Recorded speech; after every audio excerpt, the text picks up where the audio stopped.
2021. On va parler, on va parler d'un truc qui s'est passé. Le taux d'emprunt de la France a dépassé pour la première fois celui de la Grèce. Alors, on se moquait de la Grèce il y a quelques années. Et aujourd'hui, ça y est, on les a dépassés. De toute façon, on est en train de dépasser tout le monde. Je peux vous dire, c'est devenu... Il y a que des uluberlus qu'on entend parfois, que j'ai parfois dans mes émissions, qui peuvent nous dire non, tout va bien, vous inquiétez pas, ça va aller. Alors, Michel Barnier prédit une tempête financière en cas de censure de son gouvernement. Je pense que censure ou pas censure, la tempête financière, elle va arriver. Ça change à la marge. On va pas se raconter d'histoire. Le moral des ménages se dégrade forcément et la crainte du chômage augmente. On va en parler. Dites-nous si vous êtes inquiet. Dites-le nous à l'antenne d'Europe 1, 01 80 20 39 21 et on va en parler avec mon économiste préféré. Vraiment, mais vraiment, c'est je le dis, je le veux depuis très longtemps. Il avait fait une de mes premières émissions sur Europe 1, c'était en juin. J'étais de retour sur Europe 1. Et aujourd'hui, il est de retour avec nous. Quel bonheur. Marc Toiti est avec nous. Merci beaucoup. Bonjour, cher Cyril. Bonjour à toutes et à tous. Ravi d'être parmi vous. Toujours un plaisir. Mais voilà, quand je peux venir, je viens. Mais je suis toujours un peu par bons et par bons. Nous, si vous pouvez venir le plus souvent possible, parce que c'est un bonheur de vous entendre. Merci. Et au moins, il dit les choses clairement. Alors, on va parler de cette tempête financière. Alors, j'ai vu là, vous avez vu qu'il y a un nouveau truc. Ils veulent taxer l'eau. Vous avez vu cette histoire ou pas? Là, ça y est, ils veulent taxer l'eau minérale. Donc voilà, donc ça veut dire qu'il va falloir... il paraît que c'est pour nous inciter à boire de l'eau du robinet. Et le Sénat qui a voté aussi une taxe sur le gaz. Oui. Le Sénat qui a rejeté la taxe sur l'électricité, d'ailleurs comme Michel Barnier, mais qui a voté une taxe sur le gaz. Et ils ont augmenté la flat tax aussi de 3%. Mais Michel Barnier annonce qu'il ne va pas augmenter les taxes sur l'électricité. 3 points, exactement, 3 points. Ils ont augmenté 3 points. Donc il faut être prudent quand même, parce que rien n'est encore voté. Attendez, c'est que des annonces. Et rien ne sera peut-être voté parce qu'il y aura une censure. Non, mais c'est ça le drame, c'est qu'en fait, on a, comme Cyril vous le disiez, c'est que la tempête financière, elle a déjà commencé. Bien sûr. C'est-à-dire qu'en fait, aujourd'hui, donc, on a le taux d'intérêt que paye la France sur sa dette publique qui est plus élevé que la plupart des pays de la zone euro. Donc, évidemment, l'Allemagne, mais également le Portugal, l'Espagne et donc la Grèce. Voilà, ça c'est nouveau, effectivement. Et donc, ça fait beaucoup de peine, j'ai envie de dire. Ça veut dire qu'on a effectivement une crise de confiance aujourd'hui sur la France. Bien sûr. C'est cette crise de confiance des investisseurs qui se disent, qu'ils soient français ou étrangers, finalement, est-ce que on fait moins confiance aujourd'hui à la France pour réduire son déficit public qu'à la Grèce? C'est quand même, c'est une vraie nouveauté, si vous voulez. Et donc ça, c'est avant le budget, avant l'éventuelle motion de censure, etc. Donc ça veut dire qu'il y a un problème numéro 1. Voilà, on essaye de faire des cadeaux ici ou là, parce que sur les 2 dernières années, la France, c'est le seul pays de la zone euro qui a augmenté son déficit public. Je ne sais pas si on se rend compte de ça. C'est-à-dire que tous les pays ont fait des efforts. Écoutez, on va arrêter, on va essayer de réduire justement ces déficits, etc. Et nous, on a dit non, continue. Alors que Bruno Le Maire, évidemment, avait annoncé non, mais tout va bien, c'est les 30 glorieuses, etc. On va réduire le déficit. Ça fait 2 années de suite que ça a augmenté. Et rendez-vous compte, entre ce qu'il avait annoncé il y a 1 an et la réalité actuelle, il y a 100 milliards d'euros d'écart. C'est incroyable. Mais c'est pas 100 millions, 100 milliards. C'est pas une erreur, là, c'est pas une petite erreur. C'est-à-dire que c'est vraiment une plantade complète. Là, il y a un vrai trou dans la raquette. Et ça, c'est vraiment très dangereux. Il y a un trou dans la raquette. Il y a plus de raquette, j'ai envie de dire. Il n'y a même plus de raquette, là. Vous jouez avec nos mains, là. Oui, Gauthier Lebray. Oui, non, mais c'est vrai que personne... Alors, vous avez vu que c'est de la faute de personne. Il y a une commission d'enquête au Sénat.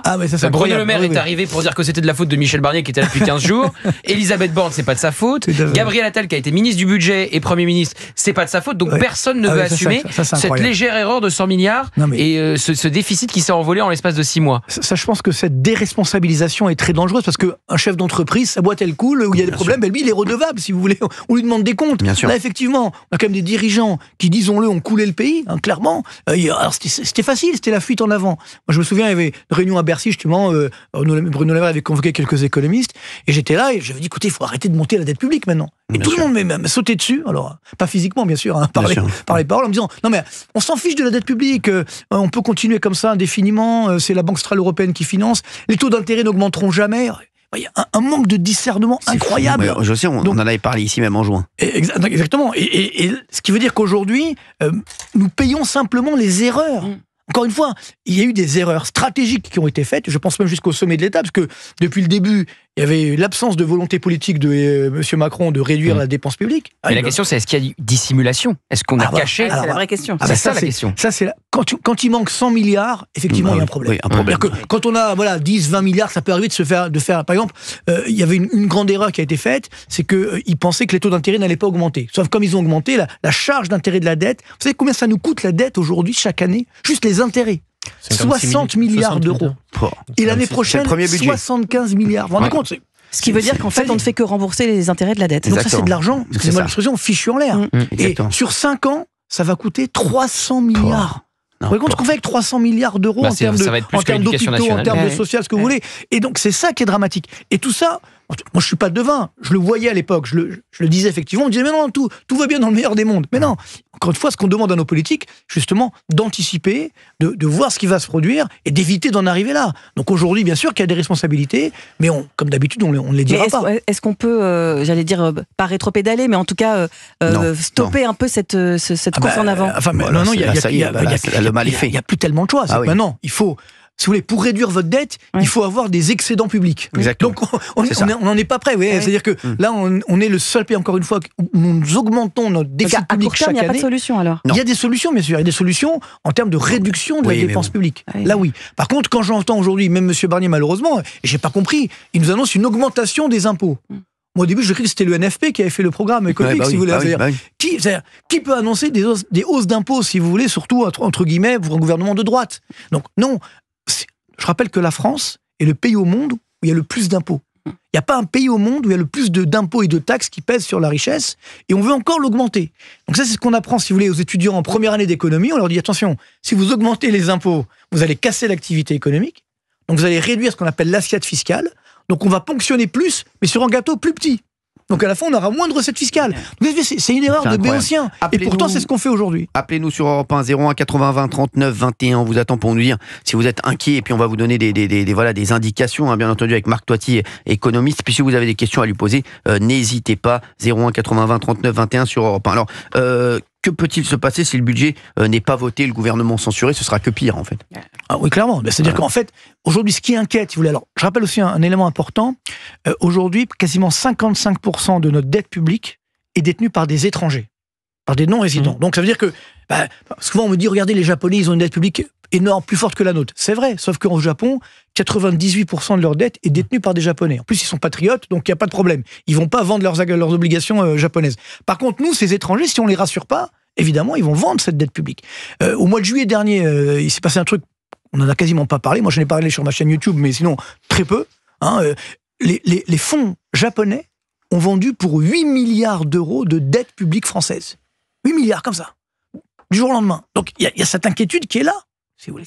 Et donc, quand on dépend de l'étranger, encore une fois, parce qu'on me dit oui, mais on dépend des marchés, c'est pas normal. Mais qui nous a mis là-dedans? C'est nos dirigeants qui, justement, ont tellement augmenté cette dette, ils ont cherché des financiers de cette dette, qui étaient notamment étrangers. Et il va se passer quelque chose demain soir, très important, enfin on verra, c'est que l'agence de notation Standard & Poor's doit réviser la note de la France. On va expliquer ce que c'est aux auditeurs d'Europe 1 qui sont avec nous à 16h13. C'est des agences de notation, et donc il y a des notes maximales pour l'emprunt. Non, en fait, si vous voulez, c'est simplement pour noter. En fait, on note les pays en fonction justement de leur santé qualité, santé économique, de leur qualité, de leur facilité de remboursement. Exactement. Et donc, alors la meilleure note, c'est triple A. Exactement. Je pense que c'est pas l'andouillette. Triple A, c'est 5A d'ailleurs. On a été longtemps triple A, mais plus longtemps. On a été très longtemps, ça fait plus de 10 ans maintenant qu'on n'est plus triple A. Après, on est tombé double A, et maintenant, on risque de tomber simple A. Alors, on dit, bon, c'est quoi le problème? Il y a un gros problème, parce que, sans rentrer dans la technique, mais il y a beaucoup d'investisseurs aujourd'hui, donc des banques, par exemple, des compagnies d'assurance, qui sont obligés d'acheter de la dette publique triple A ou double A. C'est ce qui leur permet justement d'assurer le ratio de solvabilité, comme on dit. Bref. Donc, tant qu'on est double A, ça passe. Ces banques-là, etc., nous achètent notre dette. Si on passe simple A, alors là, on n'est plus dans le cahier des charges, et tous ces investisseurs n'achèteront pas notre dette. Le problème, c'est que l'année prochaine, l'État français doit émettre 300 milliards d'euros de nouvelles dettes.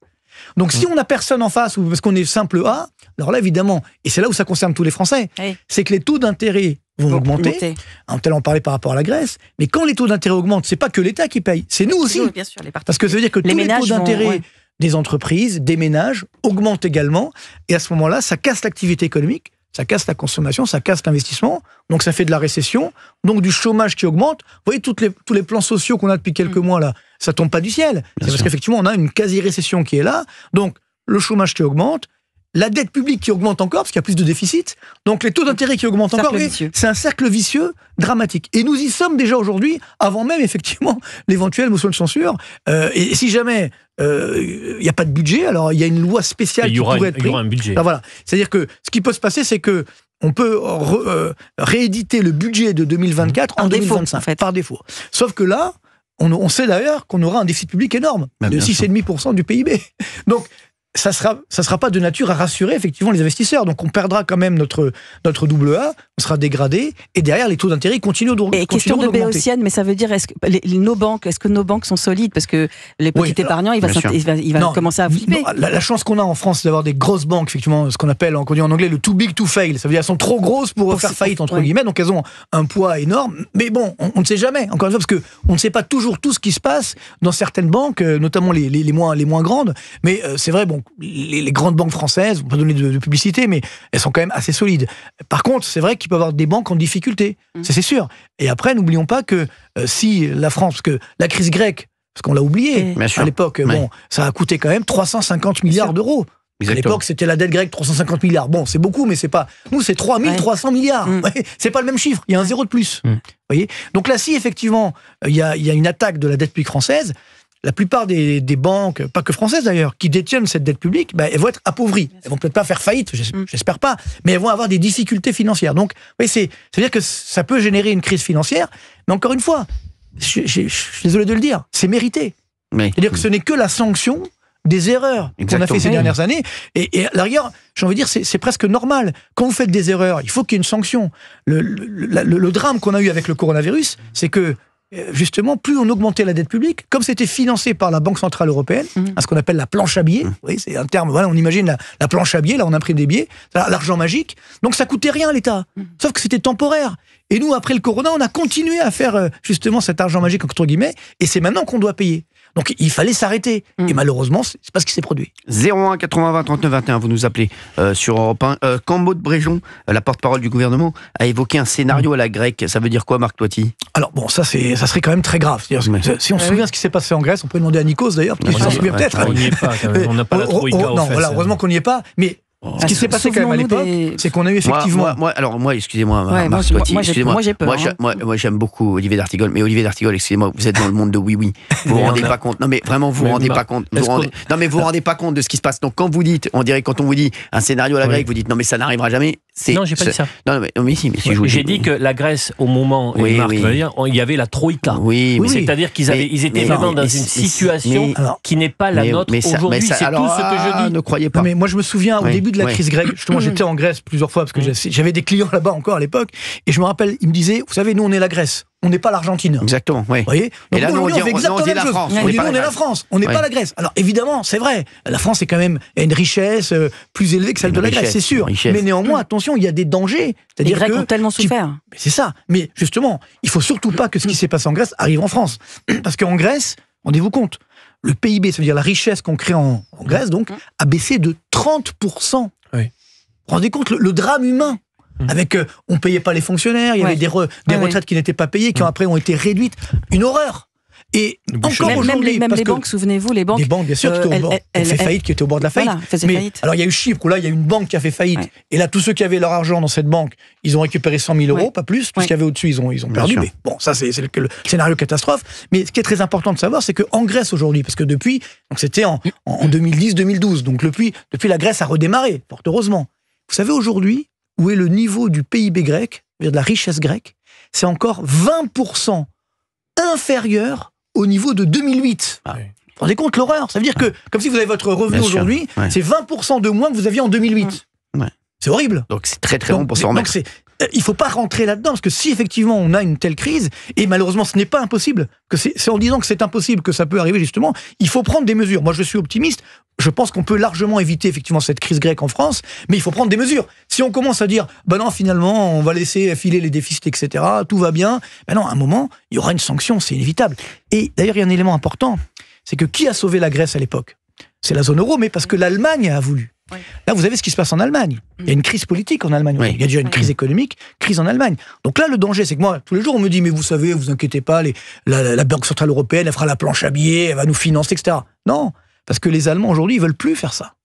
Et donc, en plus, ils ont une crise politique, donc ils peuvent très bien dire à la France, non, on ne financera pas votre dette publique. Et donc là, ça peut même faire exploser la zone euro. Ah oui. C'est extrêmement dangereux. Là, on joue un jeu. Vous prendrez le risque de faire ça, les Allemands ? Je crois que, j'étais à Francfort il y a encore pas longtemps, je pense qu'on n'imagine pas l'animosité qu'il y a aujourd'hui qu'ont les Allemands vis-à-vis des Français. Parce que, les Allemands, ça fait quand même des années qu'ils ont fait des efforts énormes. Ils ont fait des erreurs aussi, notamment l'arrêt du nucléaire, etc. Mais ils ont fait des efforts. Ils ont respecté leurs engagements. Moyennant quoi, aujourd'hui, ils ont une récession, donc ils vont mal. Vous voyez, même Volkswagen licencie, etc. Bon. Donc, et ils nous disent, vous les Français, vous n'avez pas respecté vos engagements. Vous avez augmenté votre déficit, votre dette, vous nous avez fait, en gros, vous avez fait ce que vous voulez. Maintenant, il faut qu'il y ait une sanction. Parce que, globalement, c'est pas nous qui allons payer pour vous. Donc c'est ça qui est dangereux. La zone euro, elle ne peut tenir que s'il y a une cohésion. S'il n'y a pas de cohésion, ça peut être extrêmement dangereux. Donc attention aujourd'hui, et je pense que nous jouons un jeu, on joue avec le feu, donc on va évidemment se brûler. Et puis surtout, moi ce qui m'inquiète, il n'y a pas de leader charismatique. Oui. Pas quelqu'un qui va dire, vous inquiétez pas, voilà, on va prendre la France en main, on va la sauver, on va faire des réformes, on va réduire, moi je dirais même, il faudrait réduire les impôts pour relancer la machine, on va réduire les dépenses publiques. Et piocher dans les épargnes. S'il vous plaît. Il est 16h21, on est sur Europe 1, on est avec Marc Toiti, notre économiste. Juste, il y a combien de... Il y a énormément de chances qu'on passe en simple A avec l'agence de notation. Alors, je vais être très honnête avec vous. On aurait déjà dû passer en simple A il y a longtemps. D'accord. Vous savez qu'il y a quelques semaines, il y a une des agences qui s'appelle Fitch, qui a annoncé la note. Elle a maintenu le double A, c'est double A-. Elle a mis perspective négative. C'est bizarre parce qu'ils avaient annoncé qu'ils allaient peut-être mettre simple A. J'ai regardé sur le site internet, vous pouvez aller voir sur leur site, parce que moi, quand ils ont mis justement la notation de la France, incroyable. Ils écrivent, c'est écrit noir sur blanc, c'est en anglais mais on peut traduire, qu'en fait, leur modèle de notation donne une dégradation de la note de la France à simple A. Leur modèle, c'est-à-dire c'est un truc mathématique très puissant, etc. Mais que, pour X raisons, donc là on ne sait pas trop, peut-être les arrangements entre amis, ils ont maintenu le double A. Ah oui, d'accord. C'est énorme. C'est énorme. Donc ça veut dire que, évidemment, qu'on ne mérite plus le double A. Mais je vous rappellerai, pour parler des agences de notation, si vous vous souvenez, lors de la crise des subprimes, quelques semaines avant que ça n'explose, ces mêmes agences de notation, elles notaient aussi triple A des dettes subprimes qui allaient exploser quelques semaines plus tard. Donc c'est pas des modèles de crédibilité, vous voyez ce que je veux dire. Mais c'est clair qu'aujourd'hui, si elles faisaient leur boulot, si Standard & Poor's fait son boulot demain, elle doit dégrader la note de la France. C'est inévitable. Oui, Gauthier Lebray. Marc Toiti, le grand argument du Rassemblement national pour voter la censure contre Michel Barnier, c'est de dire si le budget ne passe pas, c'est celui de l'année dernière qui va être reconduit, et celui de l'année dernière est au fond meilleur que celui de cette année. Qu'est-ce que vous en pensez ? Non, c'est pas le cas, parce que, encore une fois, ce budget, à la base, il devait être meilleur, parce que c'était Bruno Le Maire qui avait annoncé un déficit public de 4% du PIB. On est à 6,5%. Il y a quasiment 200 milliards d'euros de déficit. C'est-à-dire qu'on va remettre la même chose l'année prochaine. C'est pas possible. Donc il est pas mieux que celui de 2025. Et Elisabeth... Par contre, ce qui est bien, c'est que ça n'augmente pas les impôts. Parce que là, effectivement, il y avait une augmentation des impôts qui aurait pu casser l'activité économique. Du point de vue du pouvoir d'achat des Français, celui de l'année dernière était meilleur que celui de cette année. Sauf que le problème, c'est que si justement il repasse, alors là, le même déficit, là les taux d'intérêt vont augmenter, et donc là, tous les Français, malheureusement, ils vont subir cette hausse des taux d'intérêt. Puis un élément également, tout à l'heure je parlais de l'euro, c'est que l'euro est en train de s'effondrer là depuis quelques jours. Bien sûr. Il y a eu l'effet de Trump, etc. Donc on me dit, bon, l'euro, moi je suis pas exportateur, ça me concerne pas. Pas du tout. Parce que quand l'euro baisse, le prix des produits importés, libellés en dollars, etc., il augmente. Bien sûr. Donc c'est-à-dire que l'inflation augmente. Et ça, c'est la mauvaise surprise de la fin d'année. On aura demain les chiffres de l'INSEE sur l'inflation française. Ça fait déjà un mois que ça augmente. Et demain, l'inflation va continuer d'augmenter en France au mois de novembre. Donc si l'inflation augmente, il y aura moins de pouvoir d'achat. Bien sûr. Donc comprenez que, non, si on met le même budget, évidemment, on va tous payer la facture, encore une fois. Donc, il faut... Il n'est pas du tout adapté, le budget. Bien sûr, il faut simplement être raisonnable. Et l'erreur qui est faite, c'est que si vous voulez réduire votre déficit, il faut réduire vos dépenses. Et vous savez, alors par les dépenses, on va dire les dépenses sociales, tout ça, mais là aussi, il y a toutes les fraudes, par exemple, les fraudes fiscales, les fraudes sociales. Personne n'en parle. C'est des dizaines de milliards d'euros. On pourrait commencer par ça. Non, on veut pas. C'est pas politiquement correct, donc on n'en parle pas. Les dépenses de fonctionnement. Mais c'est ça, oui, les dépenses de fonctionnement, et même, on va parler d'un truc qui va fâcher un moment. Est-ce qu'on peut continuer à aider autant de personnes.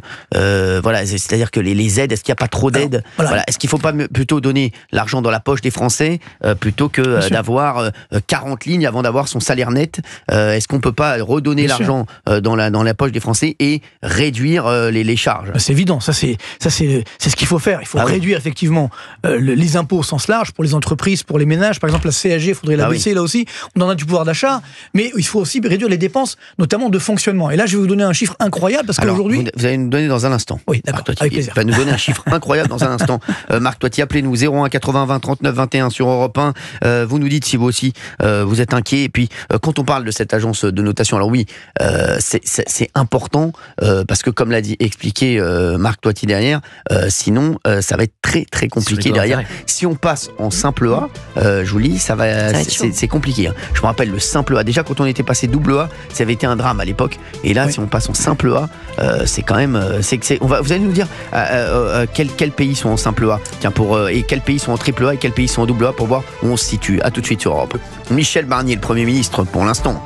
Pour l'instant, il est Premier ministre, Gauthier Lebret. Oui, pour le moment. Oui. Je pourrais vous donner quelques coulisses si vous le souhaitez à un moment dans l'émission. Il nous donnera des coulisses, bien entendu. Je pense que pour le moment, il est Premier ministre, mais pour le moment seulement. Vraiment, vous le sentez comme ça? Je le sens comme ça. Je sens que Marine Le Pen veut toujours le censurer malgré les concessions sur l'électricité. Pourquoi il a ouvert des concessions? Mais comprends. Oui, il a Europcar, Opel, merci.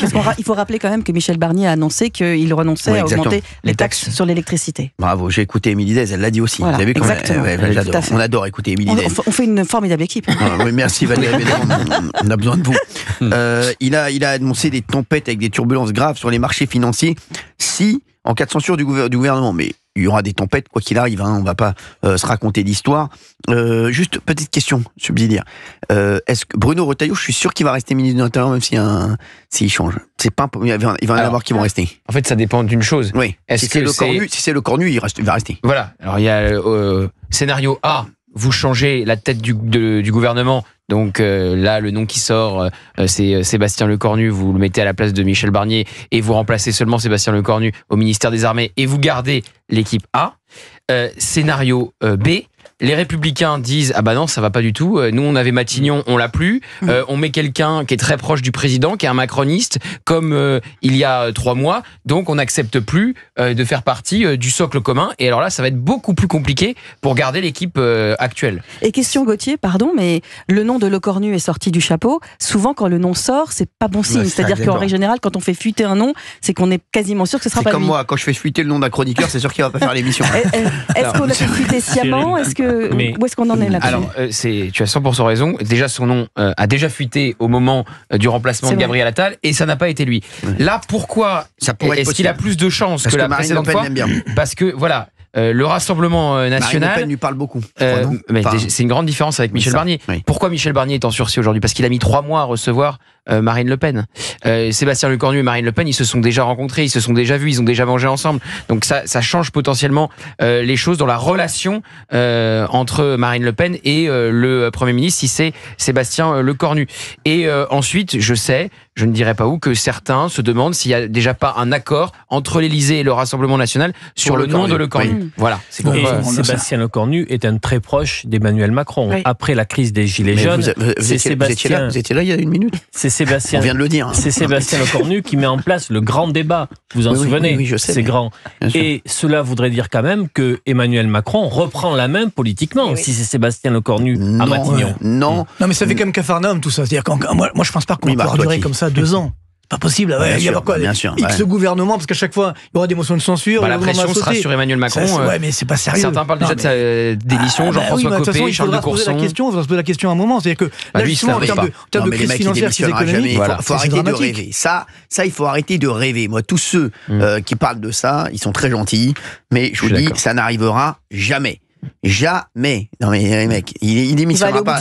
Il va aller au bout. Bien sûr. Et je vais vous dire, c'est comme un mec qui est avec une femme qui fait une bombe atomique. Je peux vous dire, il la quitte jamais. Et c'est quand elle le quitte, elle qui s'en va. Mais lui, il la quittera pas. C'est sûr de l'analogie. Oui, parce que la France, la France est une belle femme. Bien sûr, Benaïm. Vous savez pourquoi je me lève tous les matins? Dites-nous. 3 choses. Le bleu, le blanc, le rouge. Merci. Cette formule. Merci. J'ai envie de chialer. Merci. Oui, moi aussi j'ai envie de chialer. Vu qu'on est sur le sujet, est-ce que je peux vous dire pourquoi Marine Le Pen veut toujours censurer Michel Barnier à l'heure où on se parle?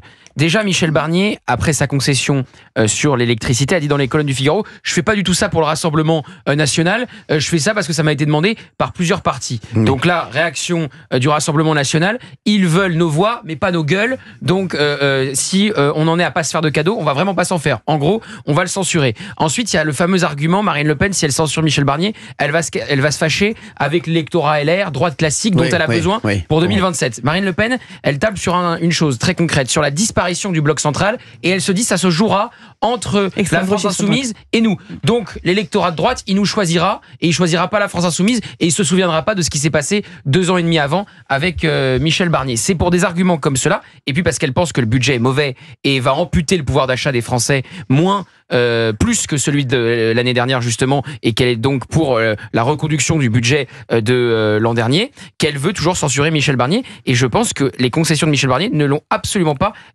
éloigné de la censure. Merci Gauthier. On va reparler de tout ça dans un instant, parce que là on a la chance d'avoir Marc Toiti avec nous, l'économiste, voilà, donc il faut qu'on profite de lui, puisqu'il y a beaucoup de gens qui nous appellent, 01, beaucoup d'auditeurs, 01 81 20 39 21. On parlait du système de notation de l'agence Fitch qui a déjà donné, et là ça va être la Standard & Poor's, il y en a 3 je crois agences. Oui, tout à fait. Il y a Moody's, Standard & Poor's et Fitch. Mais bon, la plus crédible c'est Standard & Poor's, et c'est celle justement qui est le plus en avant, c'est-à-dire que elle a déjà donné un avertissement négatif, une surveillance négative sur la dette de la France. Donc il pourrait avoir demain la surprise entre guillemets, un simple A, donc dès demain soir, dans la nuit de vendredi à samedi, sachant que on mérite déjà simplement ce A et plus de double A. Mais bon, encore une fois, il faut avoir le courage. Parce que là, jusqu'à les 2 dernières années, à chaque fois, Bruno Le Maire allait voir les agences, ne vous inquiétez pas, je vais réduire le déficit, etc. Sauf que là, maintenant, on a les chiffres. Ça fait 2 ans que le déficit public, il augmente. Donc, il y a eu quand même là, elles peuvent pas continuer à valider des chiffres comme ça qui sont complètement erronés. Je vais vous dire, par exemple, voilà, l'Allemagne, je le dis aux auditeurs d'Europe 1, l'Allemagne, ils sont triple A. Sur les 3 agences. Triple A, c'est normal, parce qu'ils sont sérieux et leur déficit. C'est un des meilleurs élèves. Parce que même les États-Unis, ils sont pas triple A. Non, ils sont double A. Ils sont triple A, double A, triple A. Voilà, ça dépend des agences. Ça dépend. Exactement. Mais bon, ils sont bien. Mais l'Allemagne, c'est un des seuls pays qui a les triple A partout. France, donc voilà, donc on passe. Non, mais par exemple, tout à l'heure on parlait du Portugal. Le Portugal qui a fait quand même, qui est en excédent public, il est toujours triple B. Il est mieux que nous, exactement. Non, il est moins bien que nous. Il est triple B. Non, mais il est mieux que nous. Il est mieux que nous au niveau des taux d'intérêt. Oui, mais il est moins bien que nous au niveau de la note. Donc on voit que ces notations, elles ne veulent rien dire. Elles sont tout à fait injustes, notamment à l'égard du Portugal, par exemple. Les Portugais ont fait des efforts énormes. Les Pays-Bas, ils sont triple A partout. Triple A. Norvège aussi. Tout à fait. C'est des pays simplement qui font des efforts, qui n'ont pas de déficit public excessif. Donc c'est tout à fait normal que ils soient crédibles. Donc on a tendance effectivement à leur prêter. Donc beaucoup de banques, de compagnies d'assurance achètent ces. Nous on va être au niveau à peu près de la Slovaquie. Oui, c'est ça. Non mais c'est vrai, mais les mecs me rigolez pas. C'est bien, je veux dire. Ils vont être au niveau de la Slovaquie, on va être au niveau de la Pologne après. Donc c'est ça, on va être au niveau de la Pologne, la Slovaquie qui sont à 1A, Malte. Voilà, on va être au niveau de Malte, on va être au niveau de la Lettonie. C'est quand même j'ai l'impression que c'est l'Eurovision. On va être au niveau de la Lituanie. Non mais c'est vrai, non mais les mecs rigolaient pas. Mais ça c'est des pays qui partaient de très bas, si vous voulez. On va être au niveau de l'Islande. Non mais la différence c'est que ça, ces pays-là, si vous voulez, ils partaient de triple bas et puis triple B, ils remontent. Nous on était triple A et on descend. Vous voyez, c'est-à-dire que c'est l'ascenseur, on se croise. Mais les mecs, on va être en dessous de l'Estonie. On va être en dessous de l'Estonie, les gars. C'est incroyable. Non mais parce que je vous montre un petit peu où on va se situer. Alors la Chine, bizarrement, ils ont qu'un A. Oui, parce qu'en fait, la Chine est très endettée. Et puis surtout, le problème de la Chine, c'est que c'est pas un marché, c'est-à-dire c'est le yuan, donc c'est pas un marché ouvert. C'est-à-dire qu'il y a le contrôle d'échange. Donc on ne peut pas avoir une garantie sur justement si on investit en Chine, on n'est pas sûr qu'on pourra retirer son argent. Donc pour l'instant, c'est pas le cas en France. Peut-être ça arrivera un jour, mais c'est pas encore le cas. On va se retrouver dans un instant. On va faire une toute petite pause et on va parler de ce qui va se passer vraiment pour les Français. Quel impact tout cela va avoir sur la vie quotidienne des Français, parce que c'est ça qui nous intéresse. On a beaucoup de gens qui nous appellent 01 80 20 39 21. À tout de suite.